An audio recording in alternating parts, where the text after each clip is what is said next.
Hi viewers, good morning. Welcome to Prasad educare.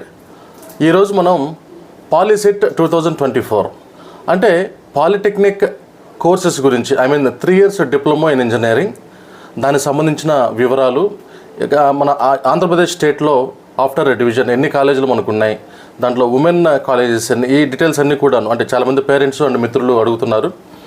అంటే ఈ polytechnic course అనేది చాలా సంవత్సరాల నుంచి మన ఇండియాలో ఎగ్జిస్టెన్స్లో ఉన్న కోర్సే. కాకపోతే ఈ పాలిటెక్నిక్ 10th క్లాస్ మీద అడ్మిషన్స్ తీసుకోవడంతో పాటు చాలామంది పిల్లలు అంటే ఇంటర్మీడియట్కి వెళ్తూ ఉంటారు. పాలిటెక్నిక్ అనేది చాలామందికి అవగాహన లేకనో లేకపోతే ఇది నార్మల్ కోర్స్ అనుకునే విధంగా కొంతమంది దీన్ని చేరకపోవడం జరుగుతూ ఉంటుంది. అంటే పాలిటెక్నిక్ గురించి కంప్లీట్గా డీటెయిల్స్ని ఈ వీడియోలో మనం చూద్దాం. దయచేసి స్కిప్ చేయొద్దు, వీడియోని కంప్లీట్గా చూడండి. ఆంధ్రప్రదేశ్ రాష్ట్రంలో ఈ పాలిటెక్నిక్